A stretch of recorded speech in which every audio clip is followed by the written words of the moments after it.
பாண்டவர்களில் ஒருவரான சகாதேவனுக்கு ஜோதிடத்தில் முக்காலமும் அறியும் ஆற்றல் கிடைக்கப்பெற்றது எப்படி தெரியுமா? இது ஒரு நல்ல கதை, கண்டிப்பாக கேளுங்க. இதுவரை இந்த சேனலை சப்ஸ்கிரைப் பண்ணலன்னா மறக்காமல் சப்ஸ்கிரைப் பண்ணிடுங்க. பஞ்ச பாண்டவர்களின் தந்தையான பாண்டு உயிர் பிரியும் தருணத்தில் தனது மகன்கள் 5 பேரையும் அருகே அழைத்து தான் இறந்தவுடன் தன் உடலை தகனம் செய்ய வேண்டாம் என்றும், மாறாக தன் உடலை தின்று விடுங்கள் என்றும், அப்படி செய்தால் முக்காலமும் உணரும் ஆற்றல் கிடைக்கும் என்று சொல்லிவிட்டு உயிர் துறந்தார். பாண்டவர்களும் அவர்களது தந்தை பாண்டு சொன்னபடி செய்ய திட்டமிடும்போது அங்கே கிருஷ்ண பரமாத்மா வருகிறார். விஷயத்தை கேட்டவுடன் பாண்டவர்களை திட்டுகிறார். சாகும் காலத்தில் உங்கள் தந்தைக்குத்தான் புத்தி பிசகிவிட்டதென்றால் உங்களுக்கு என்ன ஆனது? யாராவது பிணத்தை தின்பார்களா? வாருங்கள், விறகு எடுத்து வந்து உங்கள் தந்தையை தகனம் செய்வோம் என்று பாண்டவர்களை அழைத்துச் செல்கிறார். மிருகங்கள் பாண்டுவின் உடலை இழுத்துச் செல்லாமல் இருக்க சகாதேவனை காவலுக்கு விட்டு செல்கிறார்கள். அவர்கள் கொஞ்ச தூரம் தள்ளி சென்றவுடன் சகாதேவன் தன் தந்தையின் இறுதி வாக்கை மீற விரும்பாமல் அவரது சுண்டு விரலை மட்டும் உடைத்து தின்று விடுகிறான். உடனே அவனுக்கு முக்காலத்தையும் உணரும் சக்தி கிடைத்து விடுகிறது. விறகு வெட்ட போனவர்களும் வந்து விடுகிறார்கள்.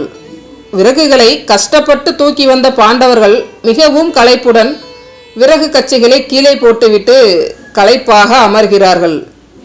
கிருஷ்ணரும் ஒரு விறகு சுமையை தூக்கி வருகிறார். ஆனால் விறகு கட்டு அவர் தலைக்கு அரையடி மேலாக காற்றில் மிதந்து வருகிறது. அது மற்றவர்கள் கண்களுக்கு தெரியவில்லை.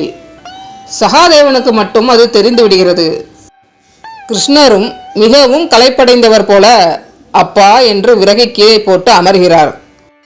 அவர் அருகில் சென்ற சகாதேவன், கண்ணா, எல்லோரும் விறகை சுமந்து வந்தார்கள். அவர்கள் களைப்படைவது நியாயம். உன் விறகு கட்டு காற்றில் மிதந்துதானே வந்தது. நீ ஏன் களைத்தது போல நடிக்கிறாய் என்று கேட்கிறார். உடனே கிருஷ்ணருக்கு விஷயம் விளங்கிவிடுகிறது. சகாதேவனை தனியே அழைத்துச் சென்று அவர் விவரம் கேட்க சகாதேவன் தனது தந்தை பாண்டுவின் விரலை தின்றதை ஒத்துக்கொள்கிறான். எதிர்காலம் தேவ ரகசியம் என்றும் இறைவன் போக்கில் குறுக்கிடுவது அதர்மம் என்றும் கிருஷ்ணர் சகாதேவனிடம் சொல்கிறார். சகாதேவனுக்கு தெரிந்த எதிர்காலம் தொடர்பான விஷயங்களை எப்போதும் எவரிடமும் சொல்லக்கூடாது என்று சகாதேவனிடம் சத்தியத்தை கிருஷ்ணர் வாங்கிக் கொள்கிறார். தனக்கு முக்காலமும் உணரும் ஜோதிடக்கலை ஆற்றல் தெரியும் என்ற ஆணவத்தால் சகாதேவனுக்கு சற்று கர்வம் அதிகமாகிவிட்டது. துரியோதனன் பாண்டவர்களை அழிப்பதற்கு போருக்கான சிறந்த நாளை கணித்து கொடுக்கும்படி சகாதேவனிடம் கேட்க சகாதேவனும் நாளை குறித்து கொடுக்கின்றார். அந்த அளவிற்கு சகாதேவன் ஜோதிடக்கலையில் திறமையானவராக இருந்தார். போரில் கர்ணன் இறக்கும் தருவாயில்தான் கர்ணன் தன் உடன் பிறந்தவன் என்ற உண்மை சகாதேவனுக்கு தெரிய வருகிறது.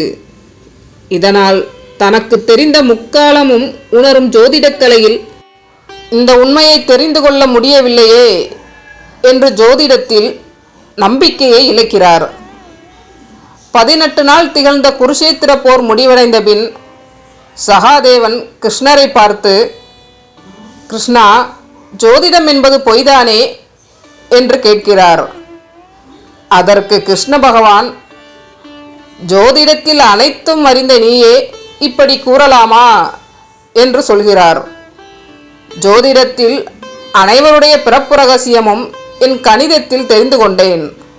ஆனால் கர்ணன் என் உடன் பிறந்தவன் என்ற ரகசியம் என் ஜோதிட கணிதத்தில் வரவில்லை.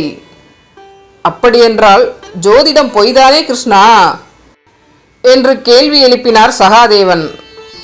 இதை பொறுமையாக கேட்ட கிருஷ்ண பகவான், ஆஹா, அனைத்தையும் நீ ஜோதிடத்திலேயே தெரிந்து கொண்டால் பிறகு நான் எதற்கு? இந்த பதிலை கேட்டவுடன் சகாதேவனுக்கு தூக்கி வாரி போட்டது. அடங்கியது அவனுடைய கர்வம். எப்படிப்பட்ட சிறந்த ஜோதிடராக இருந்தாலும் 99% மட்டுமே தங்கள் கணித திறமையை எடுக்க முடியும். மீதி 1% கடவுளின் பிடியில் மட்டுமே. கடவுளை விட பெரிய சக்தி இந்த உலகத்தில் எதுவுமே இல்லை. இந்த ரகசியமானது காஞ்சி மகா பெரியவர் சொன்னது. இந்த அற்புதமான கதை உங்களுக்கு பிடிச்சிருந்தா லைக் பண்ணுங்கள். இதுவரை இந்த சேனலை சப்ஸ்கிரைப் பண்ணலன்னா மறக்காமல் சப்ஸ்கிரைப் பண்ணிடுங்க. நன்றி.